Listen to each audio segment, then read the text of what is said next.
grab the nap in between when they could.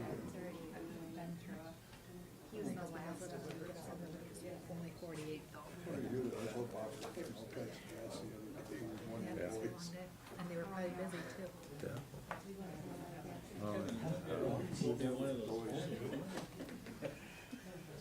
For a friend, if we can get through The there. worst part, they couldn't get in their driveways, they had to carry everybody else to the road. You get one of those big Sharpies. Sign part of it. Yeah, 'cause all I got is Sharpie. A red one. Boston Go ahead, tape. sorry. Where did they? Boston tape.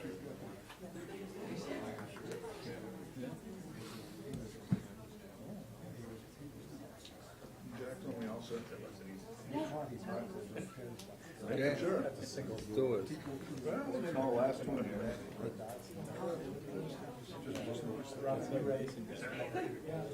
Mason will ask you and Tim is you have to record things.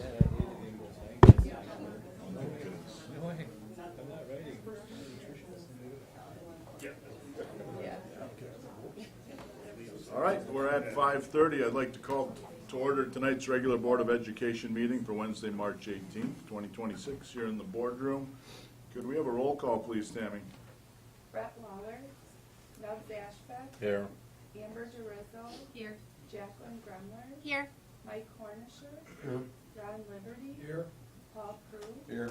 John Smith, Here. Kevin Blake. Here. If you would, please join me, stand as you're able, face the flag for our pledge. I pledge allegiance to the flag of the United States of America and to the republic for which it stands, one nation, under God, indivisible, with liberty and justice for all. Good evening, everyone, and welcome to the Merrill Area Public Schools Board of Education meeting. MAPS respects the role that our elected board members serve and the function of our board meetings. Board members and administrators are committed to working collaboratively to provide our students with the highest levels of achievement. This meeting is a formal event, and professional conduct is the expectation for all in attendance. Thank you. Thank you, Mr. Murray. Next on our agenda, or first thing here is the availability for public comment. I did not get any pink sheets. Is anyone looking to fill out a pink sheet and want to speak? Oh, I'm sorry. I didn't know I had to fill out a sheet. We can get a sheet for you, but we'll invite you to the microphone. Certainly like to be able to introduce the speaker, so I'll have you introduce yourself and Hi, the topic you are speaking on can I this fill evening. this when I'm done, or do you want it now? That's fine. Hi, I'm Carla Halfman, the head custodian at Prairie River Middle School, and I am speaking on behalf of the support staff compensation tonight. Oh, All right.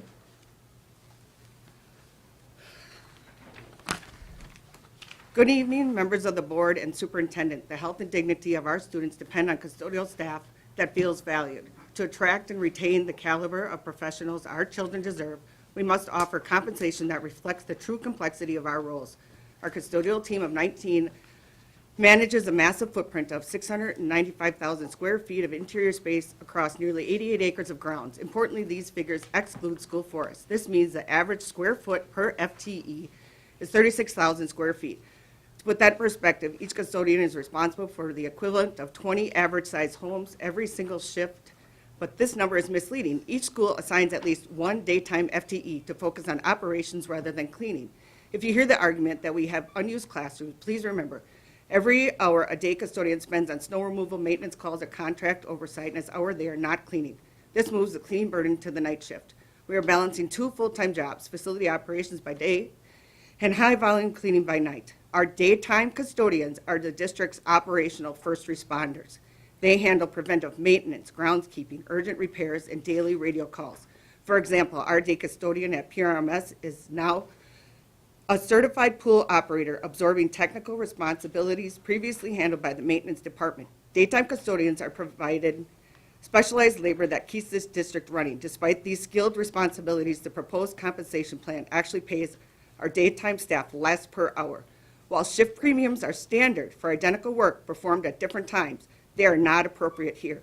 As head custodians, we function as both facility managers and team supervisors. My role includes HVAC program and strategic summer cleaning schedules, creating an ongoing continuous improvement documentation, distribution and documentation of keys, snow removal and logging data for insurance reasons, reaching out to event hosts, employee scheduling, cover for shortage, safety inspections, and much more. I supervise, coach, lead, and listen. Who is called when a sewer backs up? When feces is spread around a bathroom? Who responds when there's a suspicious person outside? Who is part of the heat team to assist during emergencies? Who comes in when everyone else is told to stay home? Who shows up when a pipe bursts? Who gets called in the middle of the night by Permar? This is a demoralizing, invisible status attached to being a custodian. We provide a vital service to thousands, yet we are often treated as an afterthought until something goes wrong. These jobs are hard to fill, not because the work is so difficult, but because the respect doesn't match the responsibility. We have to stop viewing custodians as the people who clean and start recognizing them as essential operations and safety team that keeps our schools standing. We aren't just maintaining buildings, we are protecting the environment where our children learn. We aren't just custodians, we are the operational backbone of MAPS. I urge the board to please pause the current proposal. Custodian compensation must recognize the dedication, leadership, technical skill, and immediate responsibility required to keep our schools safe and functional. Please take time to review the 2024 plan that was voted on by the board 2 years ago. Thank you. Thank you. Do you have any additional people looking to speak for public comment before we proceed? I will, but I didn't fill out a pink sheet, so I'll just fill it out All right, afterwards, if we'll that's do that okay. as well. Before Carlos steps away, did any board members and superintendent have any clarifying questions? I should ask that, and this isn't a dialogue, but you can ask clarifying questions if any of us want. I know we just got this information, so Sorry. we do have to review it, so it's pretty tough to comment on. Board members, any clarifying questions? Otherwise, I'll have you get that sheet when you're done, and then Actually, I have a question. go ahead. Sure. I'm just curious because when I read this, first of all, I value what you do, so Mhm. thank you. But I'm just wondering, kind of like an underlying message is that you don't feel valued or that the essential work that you do isn't kind of hand in hand with pay. Is there anything outside of pay scale associated with that thought of being valued? Like, do you feel like you're undervalued or the respect or positions are miscommunicated outside of the comparison with pay? Do you feel like that's an issue? There is maybe a gap between administration and our custodial staff, Mhm. but that might be a conversation for another time. Thank you.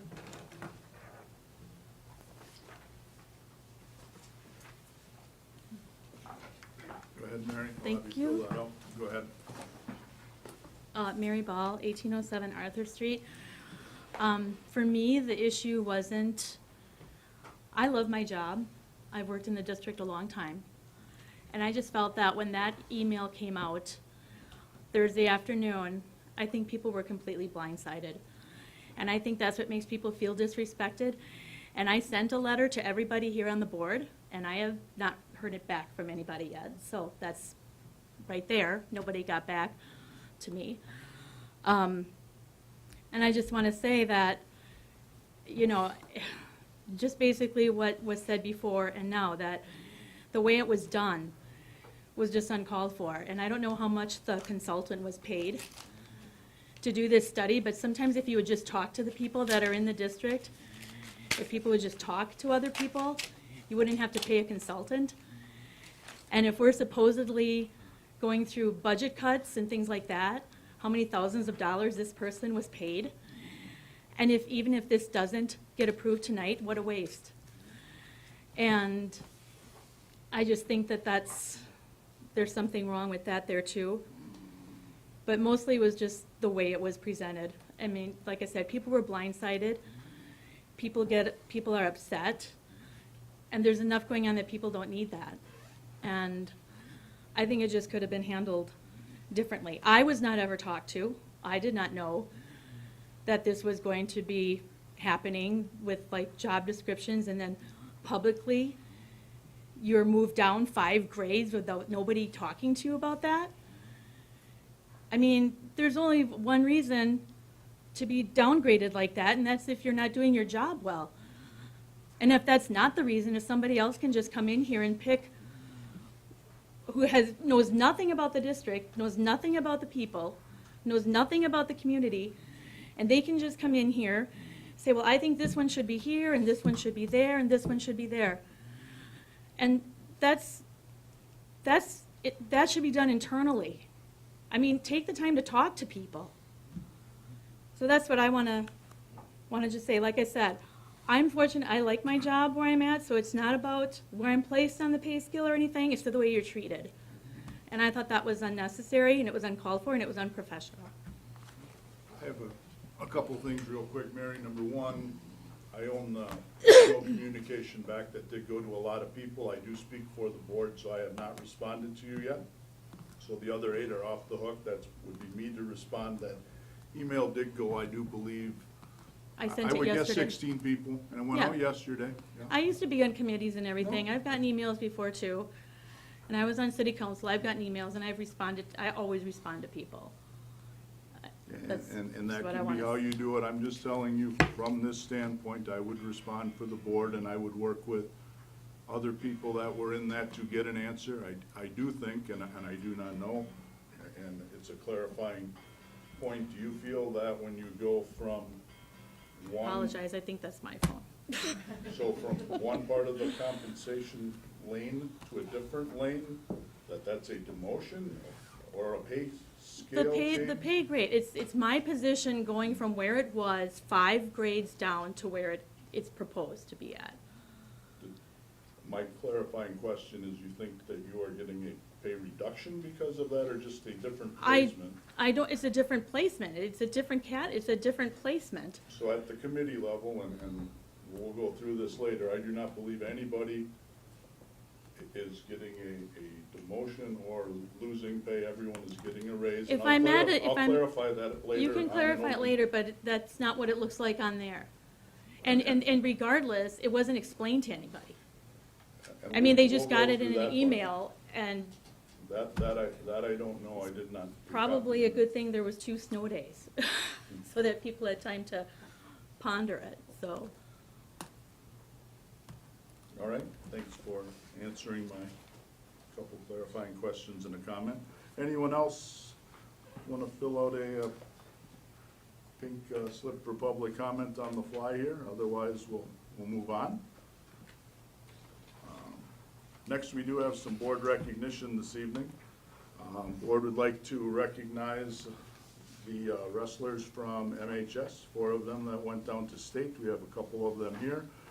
Looks like Noah Klug and Remington Skit could not join us tonight, but we have Marissa Miles and Hunter Opper. They advanced to state wrestling down in Madison, held February 26th, 27th. Competing at the state level is tremendous accomplishment and testament to their hard work, dedication, and perseverance throughout the season.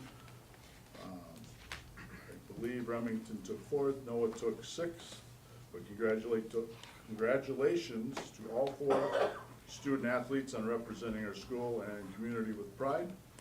We're incredibly proud of your achievements both on and off the mats. So Hunter and Marissa, if you would join me, round of applause.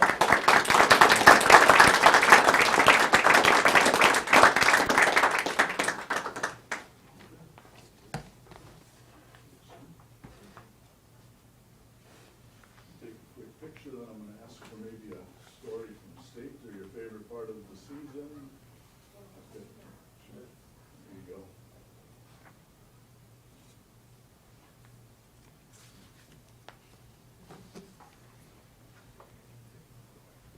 Would you like to go first? And your journey this year to state, or how was it at state? Well, obviously this is my second time going to state this year, so I kind of was already felt the pressure of being at state and just knowing the feeling of being at that high level. So that wasn't too much of a shocker for me. But I think my first match went really well, especially knowing that she was a state champ last year in my weight class, and I did best I could. My goal for that match was to get a 1 point, and I definitely got that. So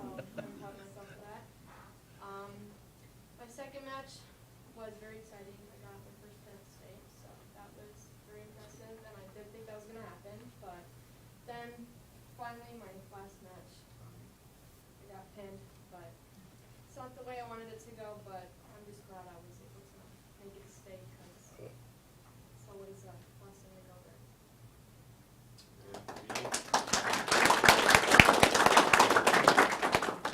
For me, it was kind of a goal all throughout high school to make it there, and ended up doing it my last year, senior year, so. A lot of nerves, never being down there before, probably being on the mat, being on the big stage, and a lot bigger than wrestling in a high school gym or anywhere else I've wrestled. So definitely different. I mean, winning my first match, didn't even know I was walking on the mat when I was walking out there. Just so nervous. Ended up losing. Then I came back, wrestled on the next day, Saturday, and won my first match down the state. I actually got a pin. And then my last match I ended up losing, so I wanted to, but I got to win a match. Got to be down there, so it was a good experience.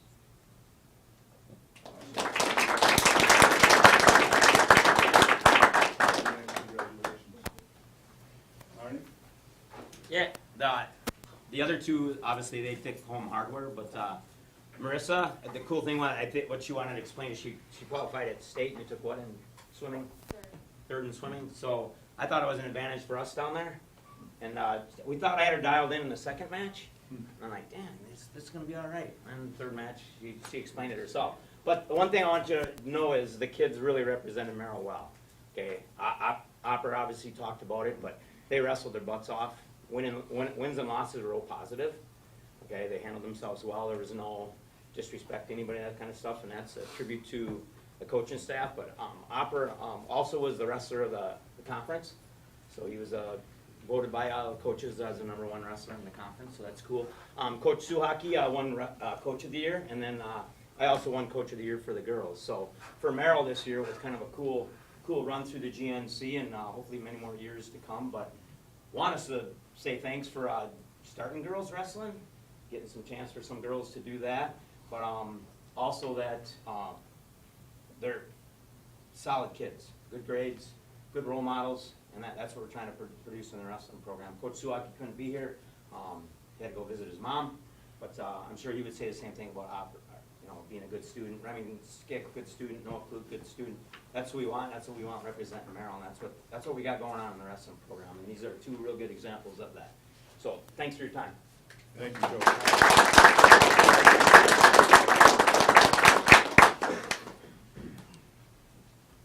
All right. Next, we have our Student Board of Education representative reports. I see Eric Grunwald's gonna take over here as we get some people moving on out, but Parker is excused from this evening, so go ahead, Eric. Yeah, Parker's in Hawaii. I'm gonna try and hide my jealousy. So we took the ACT and pre-ACT today. People I talked to said it went well, so it seems like the weeks of preparation we had during our advisory period really paid off. Spring sports are starting, so the first track meet is on March 26th in Northland Pines, and softball practice started this week, and baseball and golf will start next week. Our College and Career Readiness Day is April 2nd. Mrs. Laborde has grown this event since taking over, and we are happy to have many Merrill alumni in attendance. We have 129 people representing our local businesses, law enforcement, and military, and they are all showing up in support of the event. There will be a career panel, job fair, college and education information, interview and job application panel, and hands-on demonstrations, all helping students prepare themselves for their future. That's all I have today. All right, thank you, Eric. Board members have any questions for Eric? Good job as always. We appreciate you telling us what's going on over at the high school.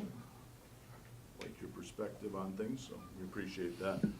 Next, we have our administrative reports. I'm going to turn that over to Shannon. Just as a reminder, board members sometimes ask questions of these administrative reports, either at committee meetings or in emails, so feel free to ask any questions here at the board meeting as well. Shannon, go ahead. The first item under administrative reports this evening is item A, the Pine River School for Young Learners report. Mr. Martinovich is here this evening. It should be noted that Ryan and his crew just wrapped up their Head Start audit, and that went very well. They were certainly very well prepared for that, so hats off to Ryan. He was on top of that, and we're looking forward to getting questions for Ryan, he's here.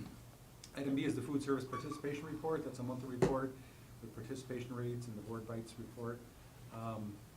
Interesting, not included in that, but Sunday we got a call from our food service vendor who's located in Shawano, and they couldn't get their trucks out, so they were not gonna be able to bring us any lunch stuff on Tuesday or whenever we came back from school. But Laura Krause punted and came through for us, and so she gets a gold star for that, for making things run smoothly yesterday.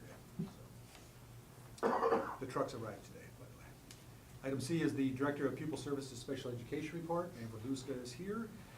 Her report and presentation revolves around some information she shared at facilities last week regarding how we do threat assessments and that process in regards to our Facilities and Safety Committee, as well as some data tied to that. So she's here this evening if anybody has any questions.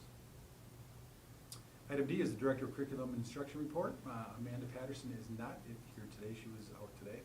But her report includes a presentation that Michael Klaprick and others did at the CTP meeting about the SMART program. And I think many of us were able to participate in some of those activities, using the body to kind of get the mind going in the morning for students, or throughout the day for that matter. So that was, but if anybody has any questions on that, I could pass that on. Item E is the Technology Department report, and Andrew Kaler's here this evening. He talked about some phone upgrades in our elevators for safety's sake, some information about E-rate projects, building tickets, et cetera. And Andrew, if anybody has any questions, he's back there. Item F is the Director of Finance report prepared by Mark Powell. That's a monthly report that includes budget updates and some things going on in his department, and he is here this evening. Are there any questions? Item G is the Building and Grounds report and the transportation update. That was prepared by Nick Wazalek. His report focused on recent projects that have been going on around the district, and that was shared at facilities this past week as well. And then mine, item H is the superintendent's report. I talked a little bit in my report about, we just wrapped up our last session at the Sale Academy, and now we start transitioning to bringing that in-house. We'll get that going this summer, and start bringing some more teachers and our SIP teams on board. There's some information in there about the PRMS facility study. They were supposed to come up here yesterday to get on our roofs to see the condition of our roofs, and of course our roofs are all under snow, so we got to reschedule that piece of it. Yeah, but it's moving along. If there's any questions, I can answer.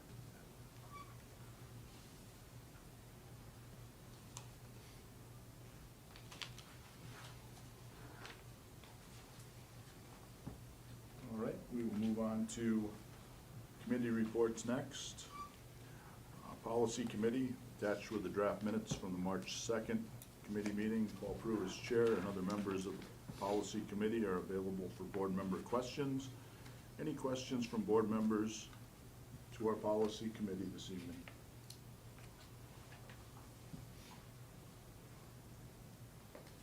Seeing no hands raised, we'll move on to Facilities Committee.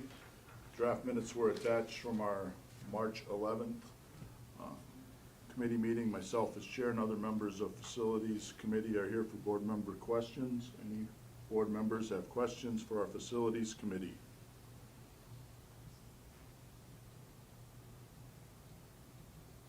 Seeing none, we'll go to the Finance Human Resources Committee. Attached were the draft minutes from the March 11th committee meeting. John Smith is chair, and other members of the Finance HR Committee are available for board member questions. Any board members have questions for our Finance Human Resources Committee members? We'll move on to CTP, or Curriculum Technology Pupil Services. Attached were the draft minutes from that March 11th meeting. Ron Liberty is chair, and other members of the CTP committee are available for board member questions. Any board members have questions for our CTP committee? Hearing none or seeing none, we'll move on. There's nothing categorized as unfinished business, so we will get started with Board of Education business. First on the agenda under this category is approval of the Head Start federal grant. Topic summary sheet was shared by Mark Paul and Ryan Martinovich with a recommended motion. Anyone willing to make a motion on this topic? Paul? Move to approve the 2026-2027 federal Head Start grant. Motion by Paul, do we have a second? Second by Mike. Any discussion or questions on this motion or topic? Any discussion or questions on this motion or topic? Hearing none, all those in favor of the motion signify by saying aye. Aye. Aye. Anyone opposed, say nay. Do we have any abstentions? Motion carries. Next on our agenda is the annual review and approval of the MAPS Head Start 5-year strategic goals attached to the topic summary sheet from Ryan Martinovich with a recommended motion. Anyone willing to make a motion on this agenda item? John? Motion to approve the 2026-2027 MAPS Head Start 5-year strategic goals. A motion by John, a second by Nubbs. Any discussion or questions in regards to this motion or agenda item? Any questions or discussion on this motion or agenda item? Hearing none, all those in favor of that motion signify by saying aye. Aye. Aye. Anyone opposed, say nay. Any abstentions? Motion carries. Next item on our agenda is the Head Start Cost Allocation Plan for 2026 and 2027 school year. Topic summary sheet was provided by Mark Paul and Ryan Martinovich with a recommended motion. Any board members willing to make a motion on this agenda item? Mike? Motion to approve the Head Start Cost Allocation Plan for 2026, 2027. Motion by Mike, do we have a second? We have a second by Nubbs. Any discussion or questions in regards to this motion or agenda item? Any discussion or questions on this motion or agenda item? Hearing none, all those in favor of that motion signify by saying aye. Aye. Those opposed, say nay. Do you have any abstentions? Motion carries. Next agenda item this evening is the CISA 9 approval of Head Start Training and Technical Assistance Plan for 2026-2027. Attached was a topic summary sheet provided by Ryan Martinovich with the recommended motion. Any board members willing to make a motion on this agenda item tonight?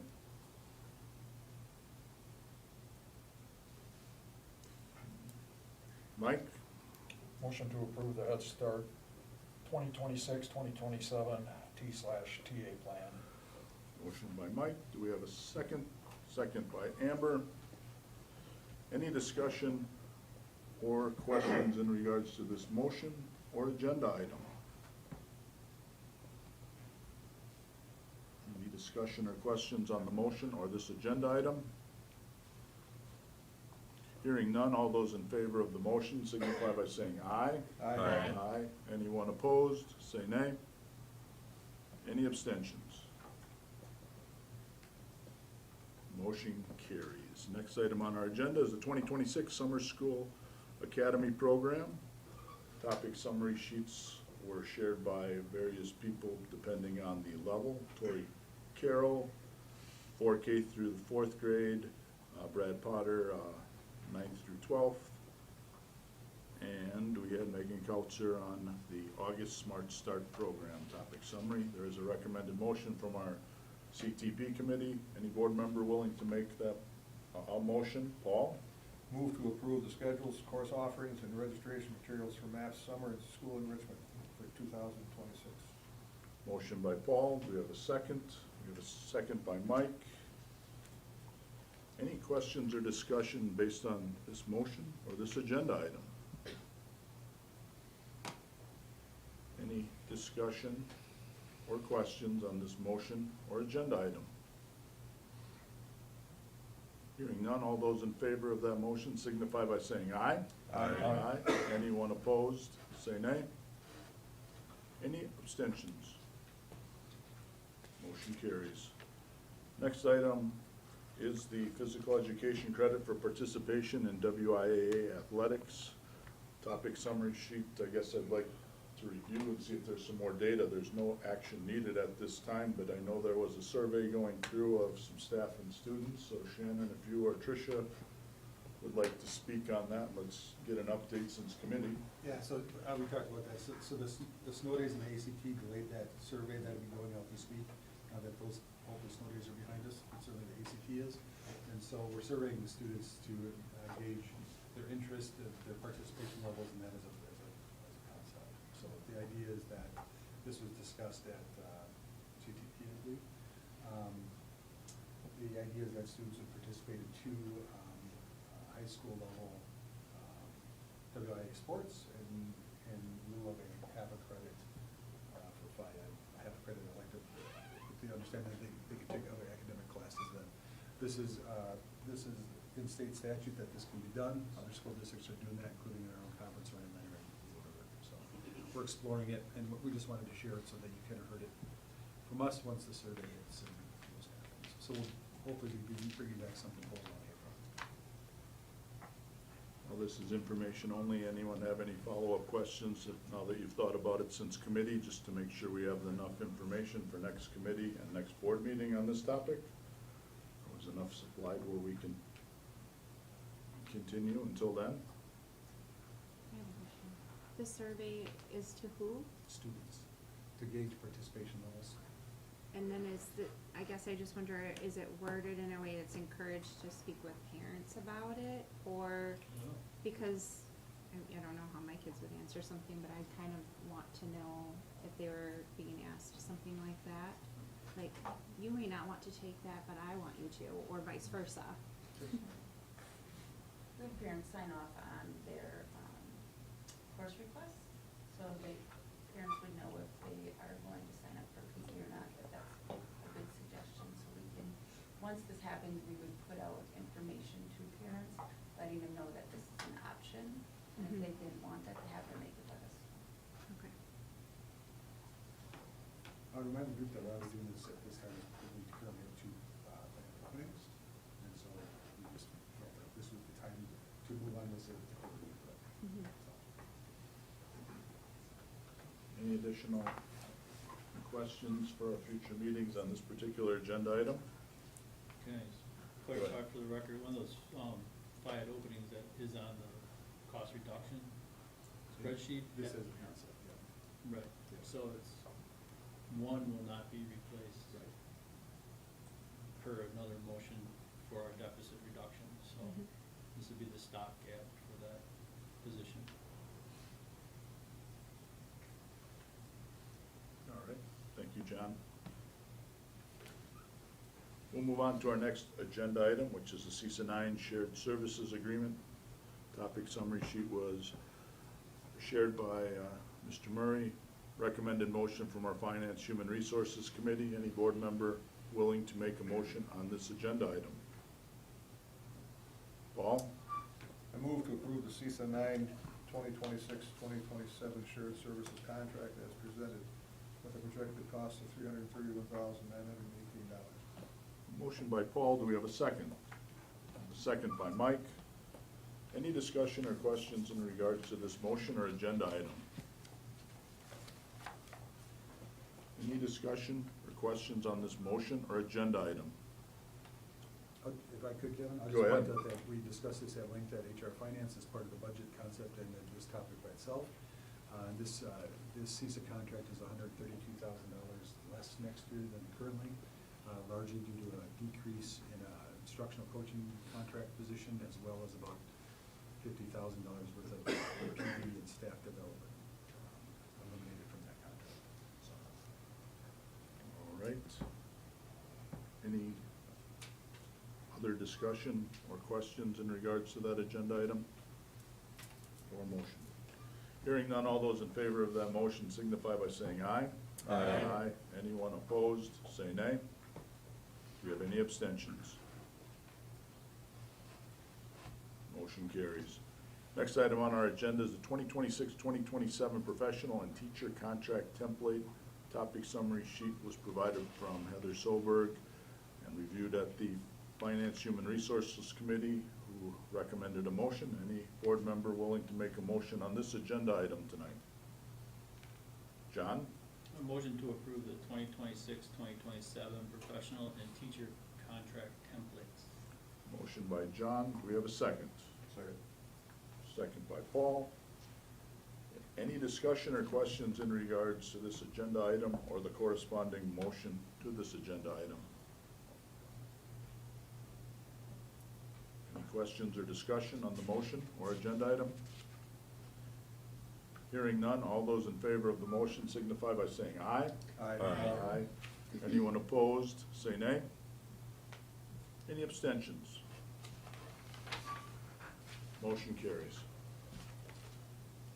Next item on our agenda is the support staff compensation plan, topic summary sheet provided by Heather Soberg, reviewed at the Finance Human Resources Committee level with the recommended motion.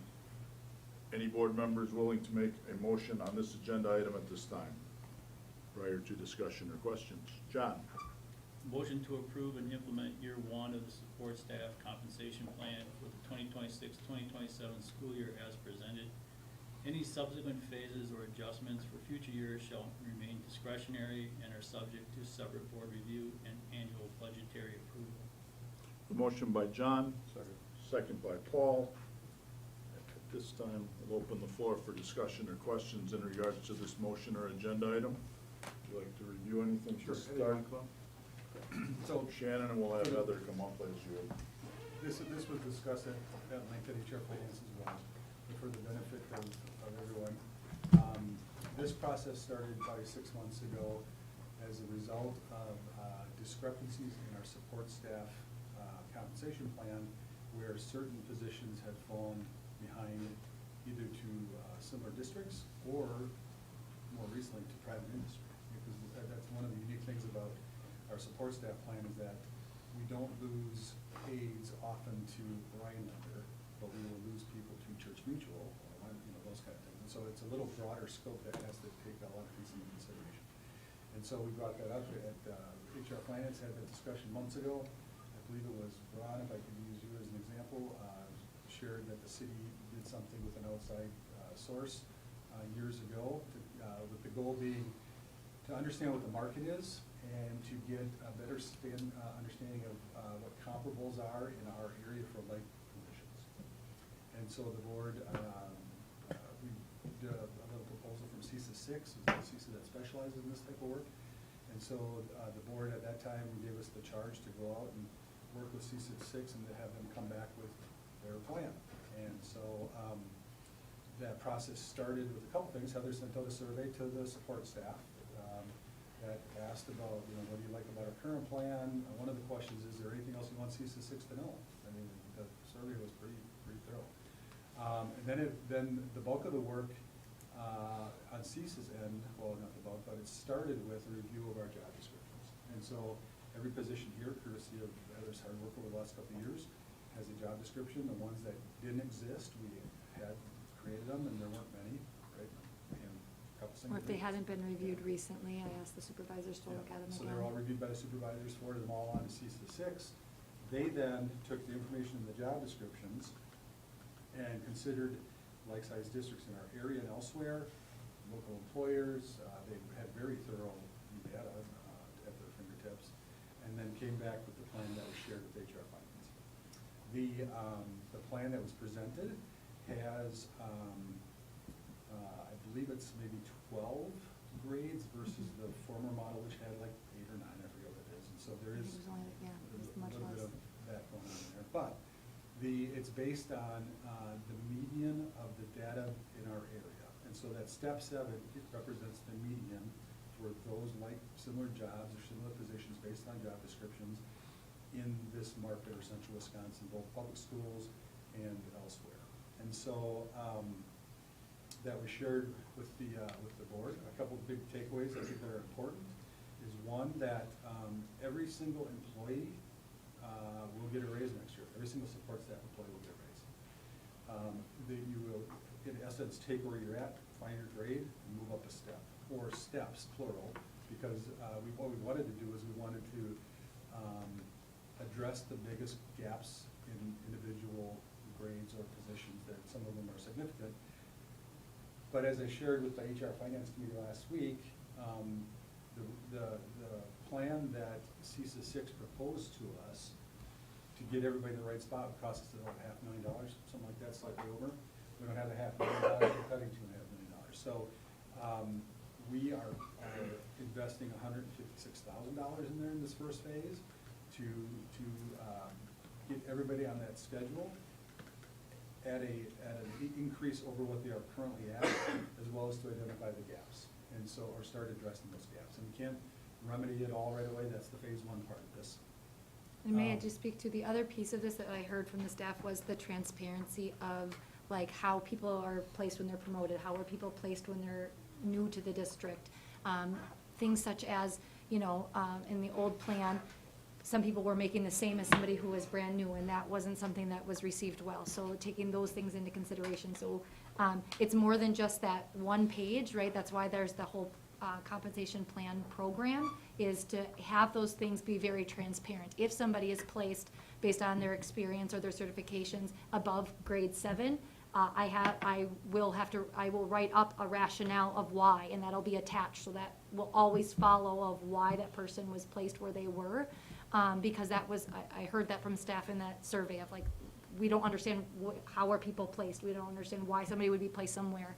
Not that they get to be privy to all that individual knowledge, but like there is a process to try to keep that as transparent as possible. So it was more than just the plan itself, it was really trying to take what I heard that wasn't satisfactory of the old plan, have it third party who had separate, they didn't have the emotional attachment to the compensation program, and really guide that process and do that market analysis. So as I've shared, since the HR finance committee meetings, and the feedback that we've gotten has been just concerns about where people are placed in grades, maybe to Mary's point, if I could use that as an example. And again, CISA placed individual positions based on the job description that was provided. And so there's a process in there for us to address reclassification. That was in Heather's thing that was shared last week at the HR Finance Committee. So there's a process in place to do that if that needs to be done. The second concern that I've heard has been people maxing out and getting the stipend versus a CPI or a percentage, which is a concern that I've heard. And then perhaps most recently the night custodian rate having what I would call like an incentive or a boost for being a third shift custodian versus a day thing, which is common in industry and elsewhere, but just hasn't been our practice here. So those are the three big ones that have come to me. As far as we've had great discussions about this at our level. Why did we come to HR Finance first with this document? Because the board charges to go out and engage with CISA and come back with a plan. And so that's what I felt, and I'll own that. I felt that the board needed to see it first. So, I guess I'll open it to questions or comments if anybody has any. For the benefit of people listening, can you tell everyone what CISA 6 is? Like, why are they experts, or why would they be engaged? Yeah, in Wisconsin's divided up into 12 regions. Each one has a CISA, which is a Cooperative Education and Service Agency. I think that's what the A is. And so the original spirit of a CISA was to help school districts with things that they couldn't do themselves by shared services. Was kind of the goal. Like, commonly we'll use them for speech and language or those kind of things that we contract out. As things have evolved, different CISAs have specialized in different things. Some are specialists in professional development or programs. CISA 6 happens to be the go-to CISA for compensation plan work. CISA 10 we're engaged with right now for this facility study on. So they are state-run agencies that serve school districts, not a private company. So, I think you said there was 11 that are already gonna be at the max, is that accurate? And then as far as like the position titles, were those something we provided, or was that something that came out of the job description that determined those? The title on the job description is what was used.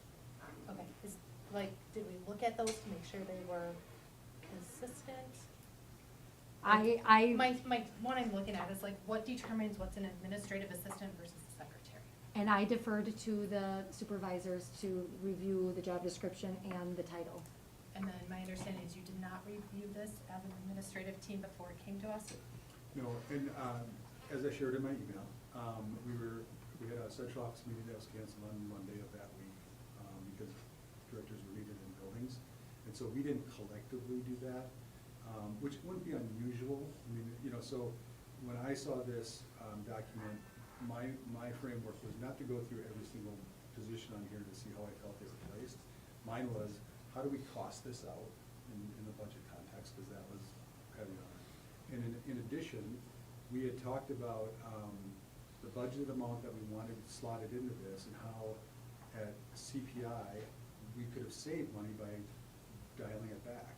We had a pretty extensive conversation about, we've kind of like budgeted in our mind, and the goal of this was to make this right, that we would get to that 4%. And so we were kind of looking at that, how do we make the math work to help our support staff get caught up in those areas? And so I certainly didn't audit what grade was where, and I wouldn't know myself where the school force caretaker should probably be slotted. I wouldn't know that, but their supervisor does, and that's who provided the information.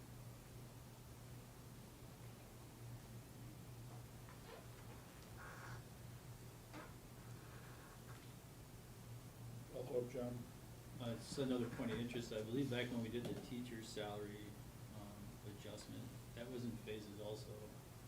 And it took several years, not 3, to fully get us to where we could afford to make the proper modifications. Because at the point of that analysis, and this is going back 6 years in my brain, but I think it was like $600,000 price tag, which couldn't have been afforded all at one time. So it had to be phased. There's no other way to do it. Yeah. Now, subsequent to the HR Finance Committee, we have had some discussions about some individual positions that, based on the job description, may need another look. And so we will take a look at those. There's a process outlined in the thing on how that's done. For this first rollout, we will potentially make the changes to the right positions based on data. We'll run them back through CSS, we'll run through job description changes. And then, but it doesn't change the dollar amount, if that makes sense. So if I'm a $20 person on slot C, and my job description suddenly gets me to slot F, I still go to the next one above 20, if that makes sense. So it's not gonna impact the budget. It'll impact grades, which seem to be important to people. But it's not gonna, I mean, everybody is getting a raise in the support staff next year. Well, and I think. Which I'll add is noteworthy, because we're also doing layoffs and cutting $2.5 million. And I think too, with hiring, they need to be adjusted to the appropriate grades, whatever you determine. That helps with trying to fill those positions as well.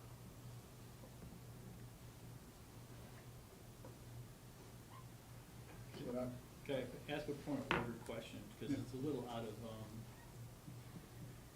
I don't work in central office. So if an employee has an issue with their wage, their placement, their job description, any aspect, I mean, isn't it not customary to just go to direct supervisor? Every employee knows who a direct supervisor is, right? Correct. You receive feedback from the direct supervisor. If you're dissatisfied with this direct supervisor's feedback, what's the next step? HR. Mhm. And then next step, you. Last step, You. Gotcha.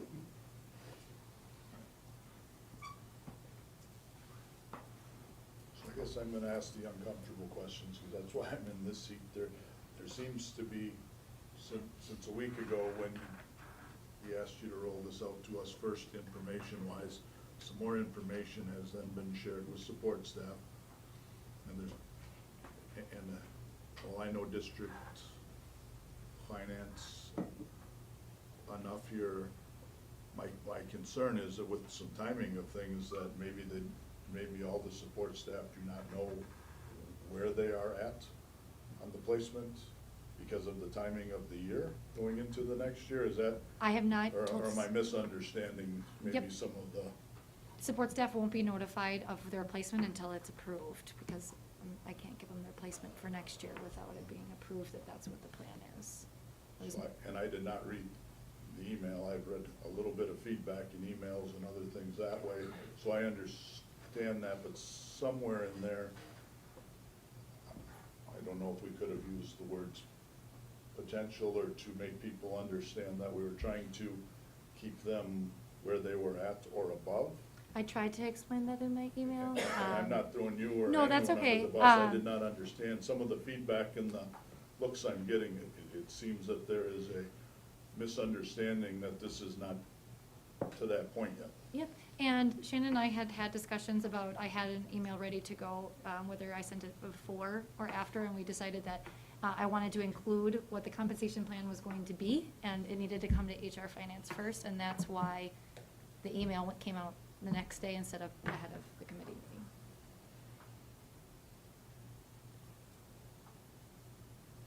Any other clarifying questions or discussion on this motion or agenda item?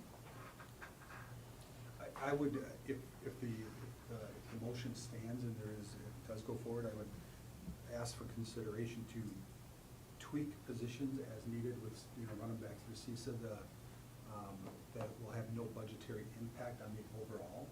It'll be a matter of titles or grades. That would be your privilege as a superintendent to do that, and that's not board action needed. Yeah. If you want to do that, you go ahead. You just approve the plan, you take care of it from there. Yeah, I guess I would reiterate, we didn't put people in the spots to begin with. We just approved the conceptual structure of the plan as developed by administration. Let's call the question. All right. Let me just make one last comment for the benefit of everybody sitting, because I think this is important. In this process, I gotta stress this, everybody's getting a raise next year. There's no losers in this thing, nobody's going backwards, and I think that's a huge misconception out there. This is based on market valid, objective, third-party data. This isn't Shannon Murray driving in town looking this together, based on a mood. This is as good and as valid as a salary comp plan as you need for sports stuff, and I stand by that. Could it have been rolled out differently? Certainly. I made the decision to bring it up to HR Finance first, and then to kind of go from there. And I guess this, before calling the question to support that, took it in a chunk of raising our budget $156,000 and some odd change versus doing the one phase or just approval approach of almost $500,000 in a year. We're already looking at lowering or reducing a budget $2.5 million. It seemed like trying to be positive and proactive, yet let's see what the next budget looks like without going into fund balance, et cetera. So I guess. And then the last point I'll make is just about the top of the salary stipend. We had some discussion about sustainability of giving CPIs or whatever that percentage is at the top. That's been the case for people sitting in this room for a long time that are at the top of their scale. And so that's not new in this district either. And that part of that program, like, if the year allows, like, that is still something that can be proposed in subsequent budgets, that if the budget allows, it could be a different amount than $500. We just started with $500 because we thought that, based on our economic situation, that was sustainable. That it wouldn't be, that was kind of our minimum. All right, I did not see any more hands up, and I was asked to call the question, so I will do so at this time. All those in favor of that motion signify by saying aye. Aye. Anyone opposed, say nay. Any abstentions? Motion carries on a voice vote.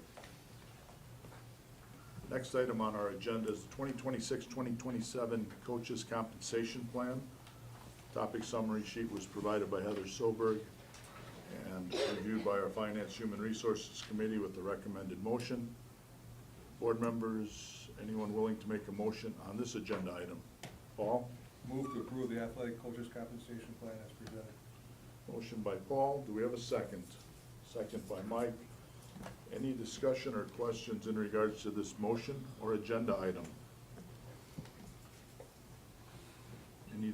Amber? I just want to make sure with this that it's on record that we are going to evaluate, we talked about the number of students actually participating in different sports to make sure we're hiring appropriately. Yep, and I met with Mr. Hahn again this afternoon, and so he's prepared to bring it to the April meeting. The April meeting I know is going to be quite robust, so if it needs to get, but he is gonna be prepared for April.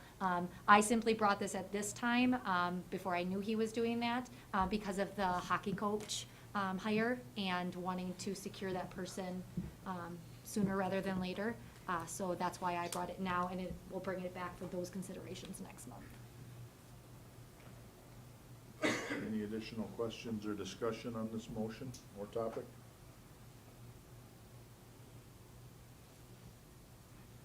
Hearing none, all those in favor of the motion signify by saying aye.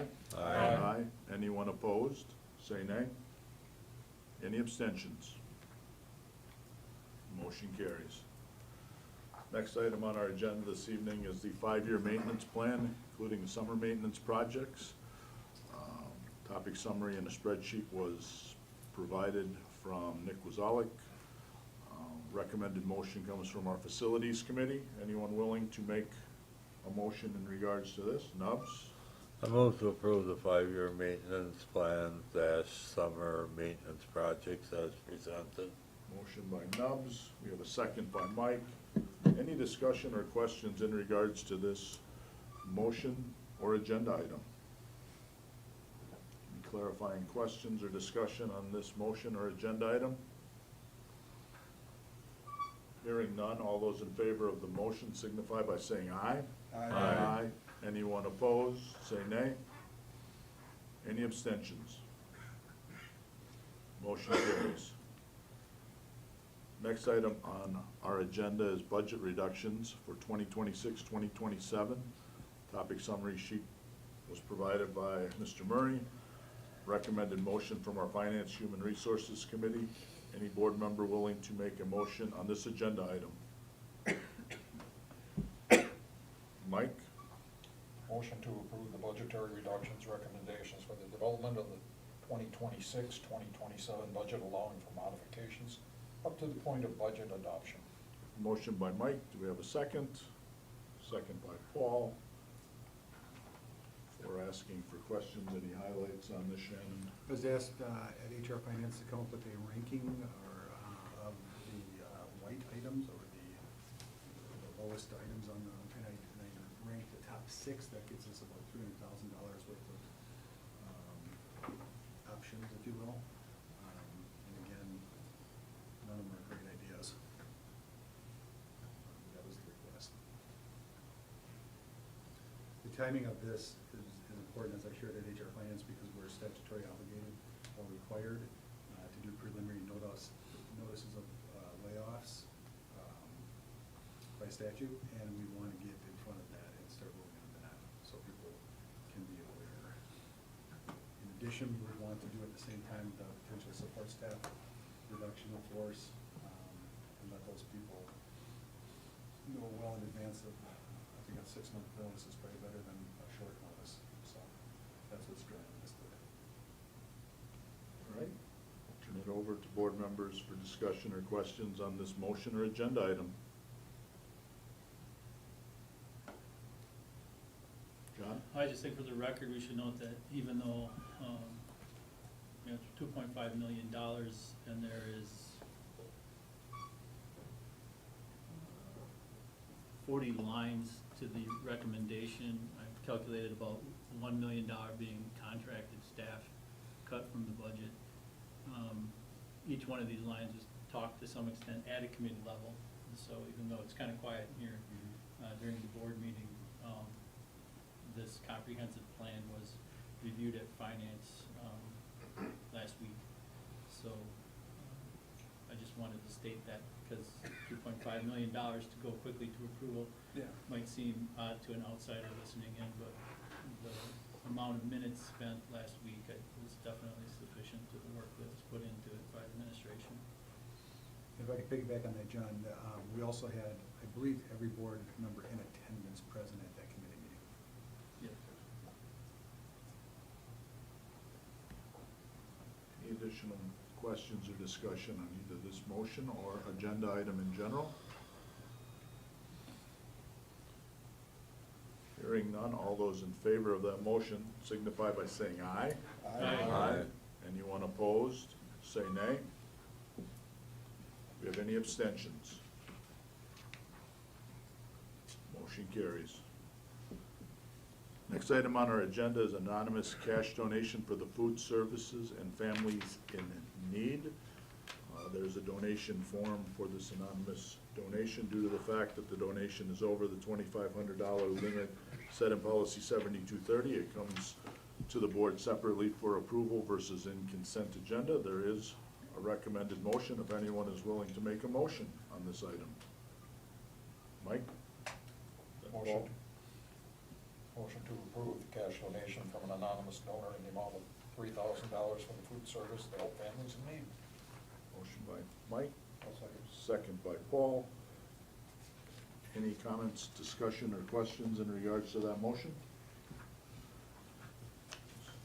Thank you to the anonymous parties willing to do that. All those in favor of this motion signify by saying aye. Aye. Anyone opposed, say nay. Any abstentions? Motion carries. Next on our agenda is the consent agenda. Before I ask for that motion, I'll ask if any board member would like anything pulled and handled individually. It's currently listed on our consent agenda. Any board member like anything pulled to handle individually? Seeing no hands up, I would ask if someone is willing to make the motion for consent agenda. Ron?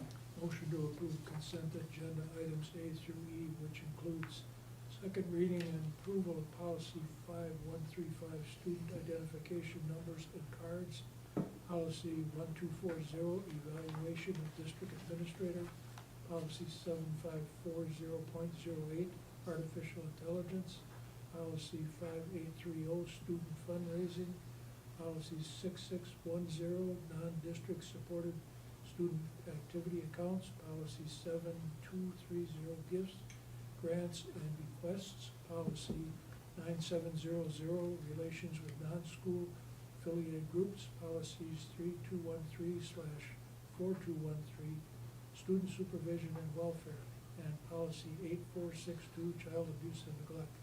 Waiving the first reading and approving policy 1213, student supervision and welfare as a second reading.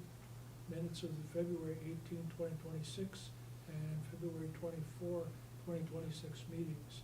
Claims, vouchers, and receipts totaling $3,459,480.08. Recognition of donations received for the Great Speaker Committee totaling $4,530. Donations totaling $10,503.52 in the attached personnel report, contingent upon release of contract for hiring and upon the satisfaction of appropriated liquidated damages for the resignations if relevant. We have a motion by Ron. Do we have a second? Second by John. All those in favor of that motion signify by saying aye. Aye. Anyone opposed, say nay. Any abstentions? Paul? Abstain for February 24th meeting. Abstain from February 24th meeting. And I will also abstain from February 24th. Motion carries with the 3 noted abstentions for the February 24th minutes. Next on our agenda is items for future meetings. The purpose of this agenda item is to identify any ideas board members have to visit or revisit topics pertinent to the district. Any board members have any recommendations? Amber? Can we just get an update on community ed now that that's been going for a year? Yeah. And then update on the SROs with 2 of them and maybe number of citations that we're referring kids for.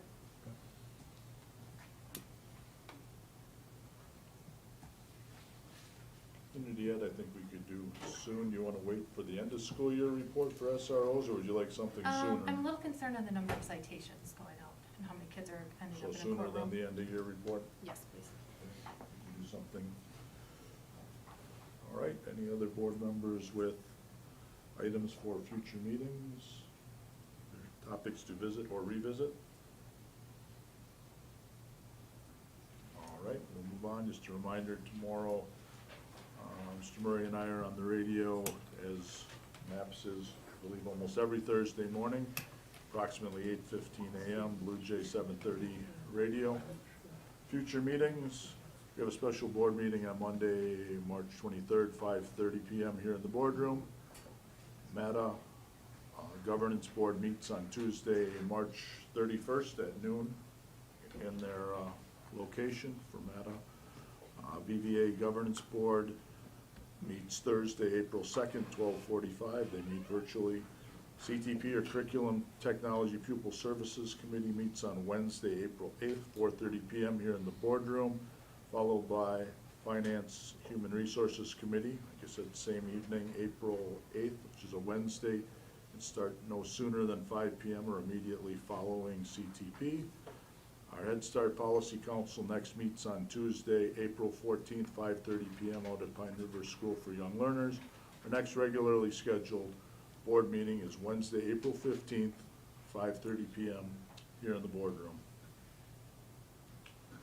Next, we have a contemplated motion to adjourn into executive closed session pursuant to Wisconsin statutes under section 19.85, paren 1, paren F, considering financial, medical, social, or personal histories or disciplinary data of specific persons, preliminary consideration of specific personnel problems, or the investigation of charges against specific persons, except where paren B applies, which, if discussed in public, be likely to have a substantial adverse effect upon the reputation of any person referred to in such histories or data, or involved in such problems or investigations. The purpose of the closed session is consideration of a possible action regarding applications for participation in early college credit, Start College Now programs, and consideration of possible action regarding parental requests for student opt-out of state assessments, including the potential for that closed session to review the specific applicable to the affected students if the discussion of such an open session be likely to have an adverse effect upon the reputation of such students pursuant to section 19.85, paren